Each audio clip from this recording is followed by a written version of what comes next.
LT gate भर्ती 2025 से संबंधित एक महत्वपूर्ण अपडेट आप सभी के लिए है, मेंस फॉर्म रिजेक्शन को लेकर के।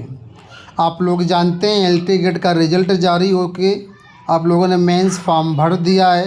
बहुत से लोगों के मेंस फॉर्म अभी भरे जा रहे हैं, कुछ विषयों के मेंस फॉर्म अभी भरे भी नहीं गए हैं।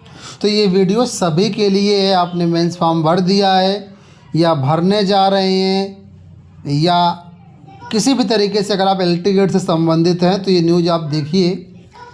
इस न्यूज़ में ये बताया गया है कि किन किन कारणों से लोक सेवा आयोग ने फॉर्म रिजेक्ट किए हैं। देखिए, नोटिस है वाणिज्य विषय की, लेकिन वाणिज्य विषय से मतलब आपको नहीं रखना है। आप रीजन समझिए क्यों एप्लीकेशन आपके मेंस के रिजेक्ट हो रहे हैं, कारण क्या है।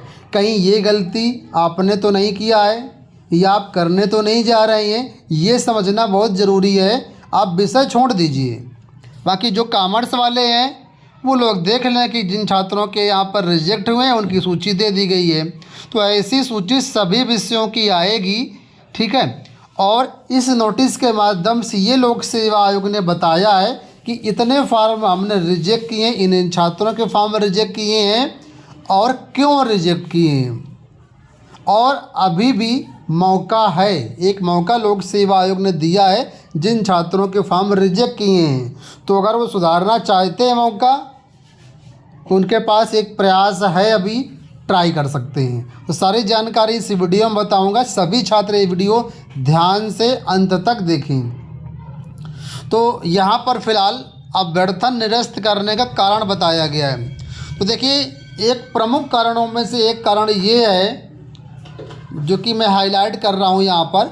प्रश्नगत परीक्षा हेतु जारी विज्ञापन में निर्धारित अनिवार्य शैक्षिक अर्हता के बिंदु निर्धारित न किए जाने के कारण आयोग का ये कहना है कि ये जो अभ्यर्थी हैं जिसका रोल नंबर दिया गया है, ये अभ्यर्थी जो हैं वो नोटिफिकेशन में जो निर्धारित शैक्षिक अर्हता दी गई थी उसमें बिंदु संख्या 1 को फॉलो नहीं करते हैं। बिंदु संख्या 1 में क्या क्वालिफ़िकेशन है वो आपको नोटिफिकेशन में देखने को मिल जाएगी। लेकिन मैं आपको इतना बता देता हूँ कि बिंदु संख्या 1 में क्वालिफ़िकेशन रखी गई वो ये रखी गई है आपके ग्रेजुएशन के सब्जेक्ट से संबंधित, ठीक है। या तो उसमें सब्जेक्ट कॉम्बिनेशन नहीं बन रहा है या निर्धारित क्वालिफ़िकेशन है नहीं या समकक्ष वाला कुछ भी अगर मामला है तो जो भी बिंदु संख्या 1 में क्वालिफ़िकेशन दी गई नोटिफिकेशन उनमें से इनके पास नहीं है, ठीक है। इस वजह से इनका फॉर्म रिजेक्ट किया गया है। तो समझ गए, मतलब एलिजिबिलिटी से संबंधित है कि जो विज्ञापन में एलिजिबिलिटी मांगी गई है वो एलिजिबिलिटी आपके पास होनी चाहिए। उसके इतर अगर कोई एलिजिबिलिटी होगी तो फॉर्म रिजेक्ट हो जाएगा। कहने का मतलब निर्धारित क्वालिफ़िकेशन आपके पास नहीं है तो इस कारण से फॉर्म यहाँ पर रिजेक्ट होगा। अब दूसरा ये छात्र है, इनका जो फॉर्म रिजेक्ट किया गया है वो सेम एलिजिबिलिटी के मैटर को लेकर किया गया है, लेकिन यहाँ पर बिंदु संख्या 2 बताया गया है कि बिंदु संख्या 2 में जो क्वालिफ़िकेशन दी गई है वो इनके पास उपलब्ध नहीं थी, इस वजह से ये फॉर्म रिजेक्ट किया गया है।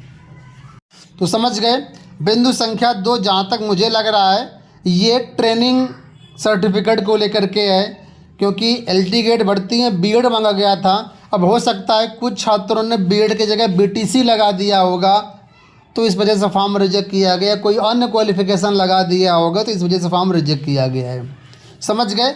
बाकी निर्धारित अगर आपको क्वालिफ़िकेशन चेक करना है तो अपने अपने विषय की आप एलिजिबिलिटी देखिएगा कि क्या बिंदु संख्या ए में 1 है, क्या बिंदु संख्या में 2 में है और वो क्वालिफ़िकेशन आपके पास है या नहीं है। तो ये तो एक जेन्युइन रीज़न हो गया। कुछ और रीज़न है जिनके कारण फॉर्म निरस्त किए गए हैं। तो अगला जो अभ्यर्थी यहाँ पर रोल नंबर दिया गया है उसमें देखिए लिखा है कि इन्होंने जो डॉक्यूमेंट्स दिए हैं तो इनकी अंतिम वर्ष की मार्कशीट में 6/10/2025 लिखा हुआ है, जबकि इस विज्ञापन की एलटी गेट के विज्ञापन करने की आवेदन की अंतिम डेट 28 अगस्त 2025 है। तो जाहिर सी बात है कि जो इन्होंने मार्कशीट लगाई है वो आवेदन करने की बाद की डेट की लगाई है। चूँकि इस भर्ती में कोई भी एपीयरिंग वाला छात्र पात्र नहीं था, इस वजह से नोटिफिकेशन में साफ तौर पर कहा गया था कि जो भी क्वालिफ़िकेशन है आपकी वो सारी चीज़ें आवेदन करने की लास्ट डेट के पहले की होनी चाहिए। मतलब 28 अगस्त 2025 के पहले की होनी चाहिए, लेकिन उन्होंने बाद की मार्कशीट लगाई है, तो इस तरीके से पात्र नहीं हुए। और इस वजह से बिंदु संख्या 2 जो है ये धारित ही नहीं करते हैं, क्योंकि मार्कशीट मान्य ही नहीं हुई। तो बीएड उन्होंने लगाया होगा और वो बीएड बाद में किया है, आवेदन करने की बाद की डेट है, तो वो रिजेक्ट हो जाएगा सीधी तौर पर, निर्धारित क्वालिफिकेशन ना होने के कारण रिजेक्ट कर दिया गया। अगला देखिए पॉइंट क्या है, यहाँ पर बताया गया है कि अभ्यर्थी ने मुख्य परीक्षा के आवेदन पत्र प्रस्तुत ना कर केवल अभिलेख उपलब्ध कराया है। ये 4 अभ्यर्थी ऐसे महानुभाव हैं जिन्होंने मेंस का फॉर्म ही नहीं भरा है। समझिए आप लोग, मेंस का ऑनलाइन फॉर्म नहीं भरा है, सिर्फ हार्ड कॉपी में डॉक्यूमेंट्स भेज दिए हैं, या हो सकता है फॉर्म भरा हो लेकिन फाइनल सबमिट नहीं किया होगा। ठीक है, तो वही यहाँ पर बता रहा है कि मुख्य परीक्षा का जो आवेदन है उन्होंने भरा ही नहीं है, और मुख्य परीक्षा के लिए जो डॉक्यूमेंट्स हैं वो केवल भेज दिए हैं।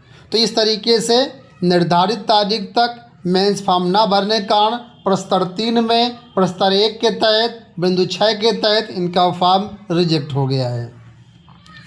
अब जिनके फॉर्म निरस्त किए गए हैं इनके लिए अभी एक मौका है, मैं आपको बताऊंगा, तो वीडियो को आप पूरा देखना। इसके बाद देखिए यहाँ पर ये अभ्यर्थी एक हैं, इनका ये गलती है कि जो आवेदन किया है उन्होंने पुरुष संवर्ग में किया है, जबकि ये महिला अभ्यर्थी हैं, महिला संवर्ग से आती हैं। ठीक है, इनका जो रिजल्ट जारी किया गया है प्रीलिम्स का वो भी पुरुष संवर्ग से जारी किया गया है, और इन्होंने जो है ये अभ्यर्थी महिला संवर्ग की हैं। तो इस वजह से प्रस्तर 1 के तहत जो बिंदु 1 दिया गया है उसके तहत इनका फॉर्म रिजेक्ट कर दिया गया है। तो ये भी समस्याएं काफ़ी लोगों में देखने को मिल सकती हैं। ठीक है, तो इस चीज़ का आप ध्यान रखना। इसके बाद यहाँ पर एक अभ्यर्थी ये हैं जो दिव्यांगता से संबंधित हैं। इनका मामला ये है कि दिव्यांगता का लाभ उन्हीं को मिलेगा जिनके पास कम से कम 40% दिव्यांगता होनी चाहिए, लेकिन उन्होंने जो सर्टिफिकेट वगैरह लगाया होगा उसमें 40% से कम दिव्यांगता है, तो वो मान्य नहीं होगी। इस वजह से इनका फॉर्म रिजेक्ट किया गया है। अब कुछ अभ्यर्थी ऐसे हैं, देखिए बहुत सारे ऐसे अभ्यर्थी हैं। 7 नंबर पे देखिए ऊपर 4 अभ्यर्थियों को रोल नंबर दिए गए, नीचे ढेर सारे रोल नंबर दिए गए हैं। ठीक है, देखिए ढेर सारे रोल नंबर नीचे दिए गए हैं। तो इन सभी का आवेदन इसलिए रिजेक्ट किया गया है क्योंकि आवेदन करने के बाद आवेदन करने की हार्ड कॉपी लोक सेवा आयोग को डाक के माध्यम से या व्यक्तिगत रूप से भेजनी होती है, और उसकी निर्धारित तारीख थी। तो जो कॉमर्स के अभ्यर्थी थे इनके निर्धारित तारीख थी 18 मार्च। ठीक है, तो लिखा है अभ्यर्थी द्वारा ऑनलाइन भरे गए आवेदन पत्र की हार्ड कॉपी निर्धारित 18 मार्च तक आयोग कार्यालय में प्राप्त नहीं हुई है। हो सकता है लेट प्राप्त हुई हो, या हो सकता है प्राप्त ही ना हुई हो। तो जो भी कारण रहा है, तो अगर आपका फॉर्म लेट पहुंचता है तो भी आपका फॉर्म जो है निरस्त कर दिया जाएगा। तो ये एक कारण है।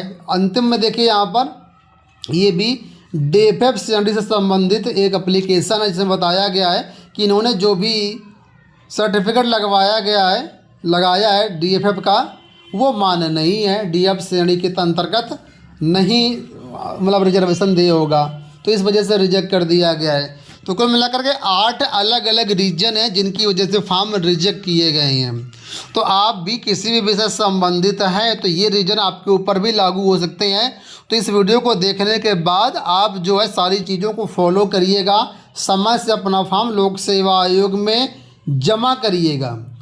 मैं तो कहूँगा आप सभी व्यक्तिगत जा कर के जमा कर दें लोक सेवा आयोग, क्योंकि अगर डाक में देरी हुई तो लोक सेवा आयोग इसके लिए जिम्मेदार नहीं होगा। एक भी दिन अगर फॉर्म आपका लेट पहुंचा आयोग में तो फॉर्म आपका सीधा रिजेक्ट हो जाएगा, उसमें किसी भी प्रकार की कोई क्षमा नहीं करेगा आयोग। ठीक है, फिलहाल यहाँ पर लोक सेवा आयोग ने बताया है कि अगर आपको लगता है कि गलत तरीके से हमारा फॉर्म रिजेक्ट किया गया है तो आप सभी के लिए 15 अप्रैल तक लोक सेवा आयोग ने समय दिया है। शाम 5 बजे तक आप लोक सेवा आयोग में पहुंचकर व्यक्तिगत रूप से गेट संख्या 3 पर डाक अनुभाग का काउंटर है, वहाँ पर पूछताछ कर सकते हैं, इंक्वायरी ले सकते हैं और उसमें क्या कुछ हो सकता है उस पर अपना देख सकते हैं। बाकी अगर आप व्यक्तिगत रूप से जाना नहीं चाहते हैं या दूर रहते हैं तो आप डाक द्वारा भी अपनी सारी जानकारी जो है लिखित रूप से आयोग को अवगत करवा सकते हैं। तो मुझे उम्मीद है कि वीडियो आपको पसंद आया होगा। इस वीडियो में इतना ही, धन्यवाद।